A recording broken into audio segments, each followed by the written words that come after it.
Hello everyone and welcome to part 3 of the history of English.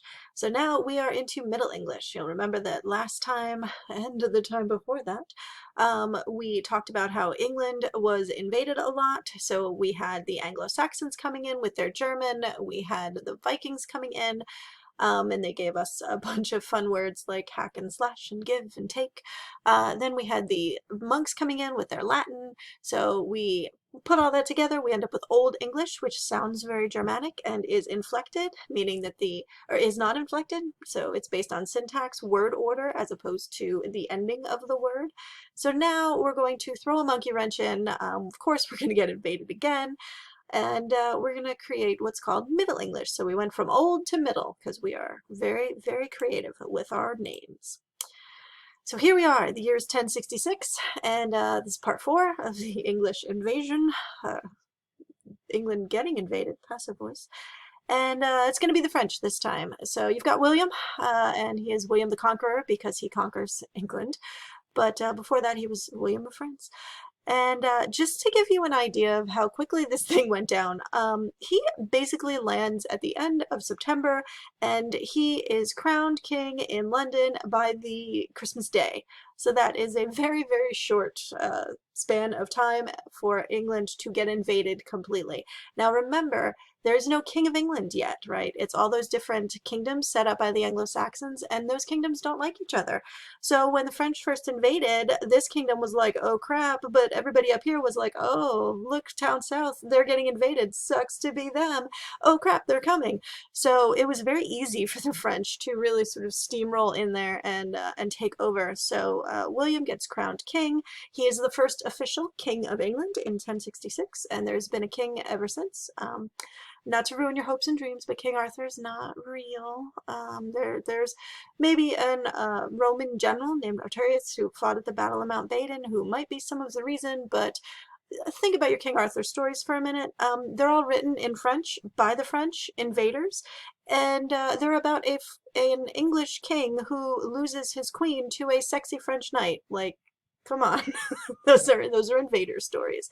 And his name is Lancelot because he uses his lance a lot, like it's a pun, and not one that reflects well on the English. Anyway, so England is invaded. Everybody speaks French.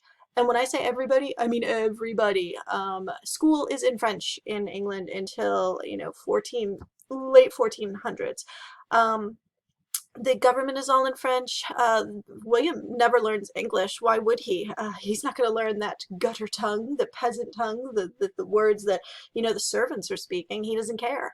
So England speaks French for the next 300 years. And this is just to give you an idea of what it looks like, right? So this is all England. We got Wales over here. Scotland's its own thing. They got their own language going on, so we're going to kind of ignore them. But England is one kingdom now, united. Everybody speaks English a little bit differently because it's not really written down a whole lot, and the way you write it down depends on where you are and how you pronounce things, so it's a little sketchy. But we have a country with a king, so yay. But what you do have is a split, right? Your upper classes are speaking French, your lower classes are speaking Old English. And if you want to see this evidence of this today, you can think about food. If you think about animals in a barnyard, like cows or swine, pigs, right? Those words, cow and swine, those are Old English words because the people who took care of the livestock were Old English speaking peasants. All of the food, when you cook it, what does a cow become? It becomes beef, right? Boeuf, that's a French word. So the French are doing the eating. Swine, pigs becomes, well, bacon, yeah, but it becomes pork, right? Pork, French. So the French are doing all of the eating of the good meats, and the English are taking care of all the animals. So there's definitely a social class divide happening. But everybody speaks French until Henry V, and that's Henry V, but I love Jude Law, so there's my Henry V. And he's the first king of England. No, 1387 is when he's born. You're talking 300 years later. He finally decides, you know what, I guess I'll learn English. Because over those 300 years, English has been doing what it does best, which is absorb other words. In other situations where people are conquered, they learn the new language and they forget the old one. English was like, no, I'm just going to say it that way the French way and you'll know what I mean. So we'll have lots of words for the same thing.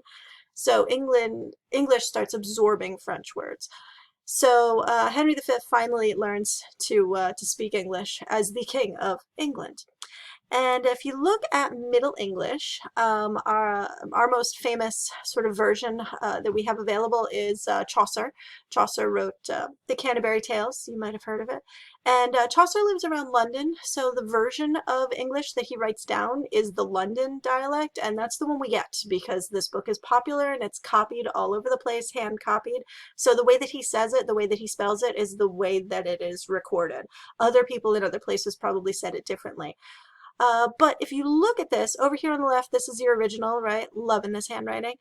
And then over on the right, this is it translated, if you will. Middle English, the spelling is way different. But if you look at this, you're like, okay, I can work this out. Oh, there's your close-up. And then here's what we're looking at. So you're like, when that April with its showers sweet, okay, the drought of March has pierced to the root. This is sort of like the April showers bring May flowers kind of thing.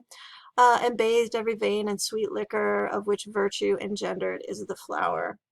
So you can kind of figure it out, you know, with his, in, these are all the same, inspired, tender crops, small fowls or chickens. Then longen folk to go on pilgrimages. So you have then people, basically when spring happens, people long to go on trips. Everybody wants to leave the house because it's no longer winter. So this is the state of English by the time you get to the 1500s. And then something weird happens, and it's called the Great Vowel Shift. And everybody and their mother has a theory about why it happened, but really we don't know. Everybody started pronouncing vowels in English differently. All the vowels moved from the back of the throat to the front of the throat.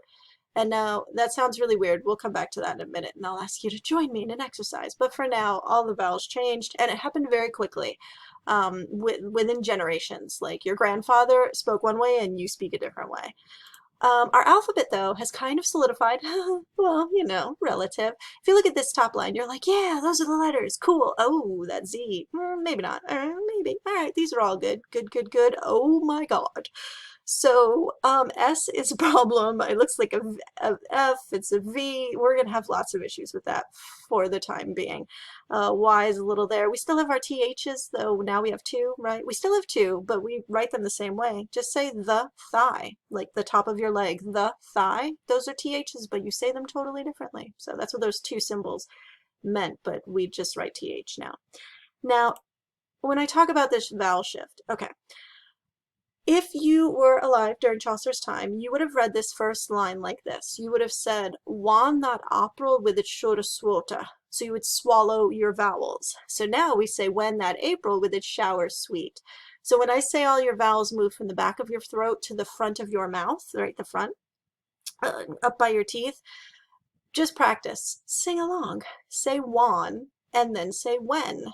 Did you feel it kind of move up your throat into your mouth? If you say April and then you say April, it moves forward a little bit. English is a very forward mouth, front of the mouth, nasal kind of language. That's why if you want to make fun of somebody who speaks English, you talk through your nose like this, right? This is how we sound to the rest of the world. So English is very nasally. German, on the other hand, is very, very throaty, very back of the throat. You swallow your vowels in German. So the pronunciation changed so that all of our vowels moved from the back to the front. They moved up, essentially. And that is Middle English. Now, we're going to have a little bit more, but basically no more invasions, so that's cool. But modern English is still, we're not there yet. We're in around 1500s. And some other things are going to happen, but join me for part 4 and the conclusion.